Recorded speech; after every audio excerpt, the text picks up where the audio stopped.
que l'Afrique est pauvre, sauvage, avec des guerres, des conflits, sans nous préciser que c'était leur vache à lait. Nous poussons parfois nous-mêmes à avoir peur d'y retourner pour les vacances ou pour développer, car on a été trop déracinés.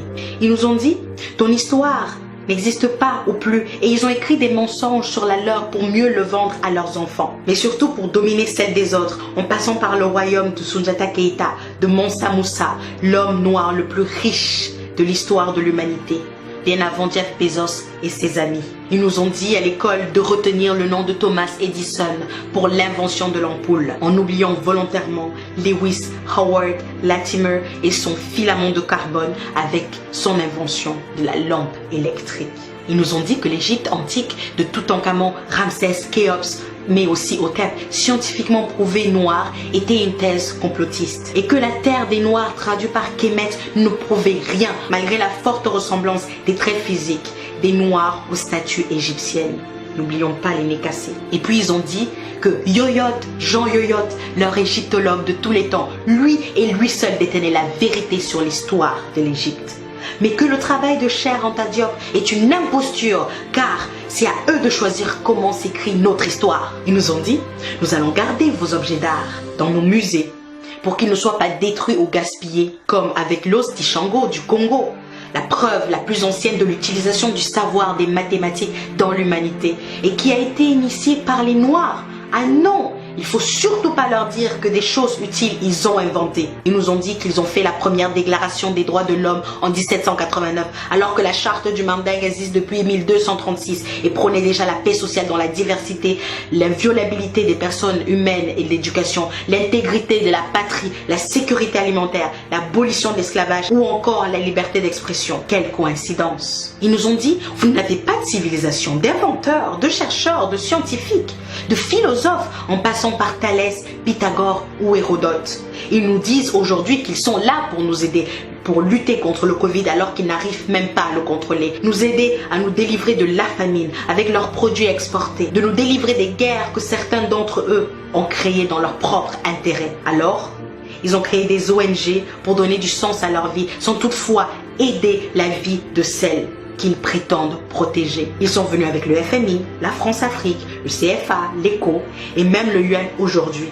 En toute sincérité, ils nous ont dit, et on y a cru pendant des siècles et des siècles jusqu'au 21e.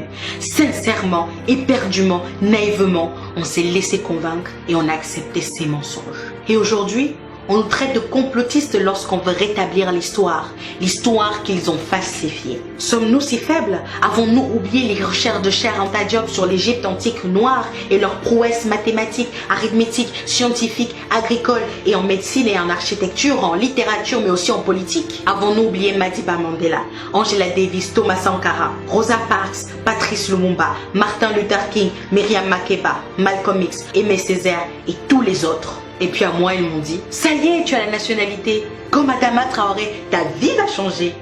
Et mes origines les ont toujours obsédées.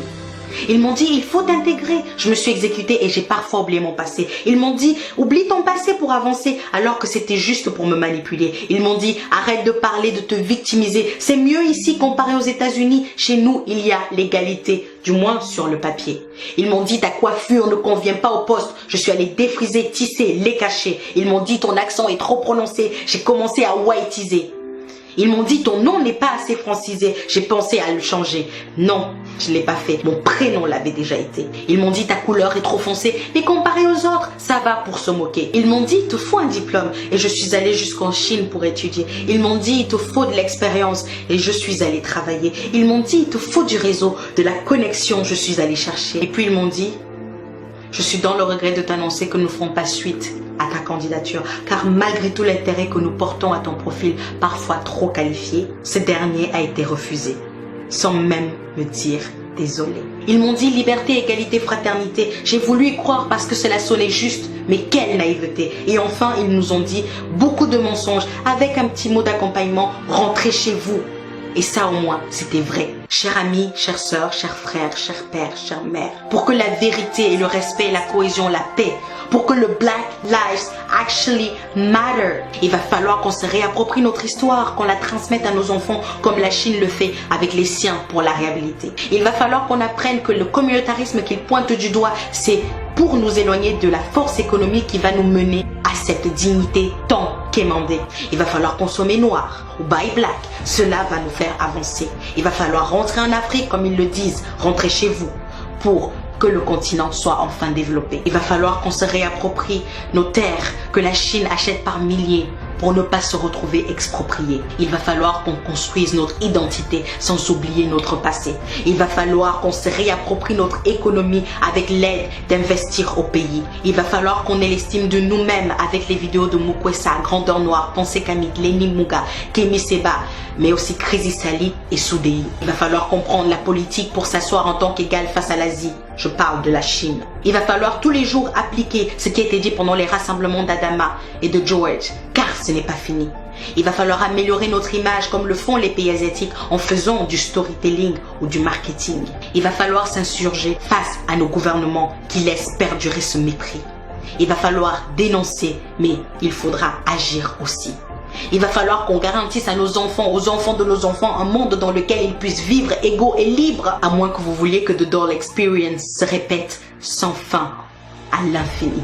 Il va falloir qu'on leur dise qu'il faut qu'ils soient fiers de cette couleur ébène avec plusieurs nuances et coloris. Il va falloir détruire les chaînes mentales. Il faut que ce soit définitif. Il va falloir leur répéter tous les jours qu'ils sont beaux, forts, brillants, intelligents, courageux et créatifs. Il va falloir leur dire qu'ils ne doivent laisser personne décider de qui ils sont ou doivent être dans cette humanité parfois racisée.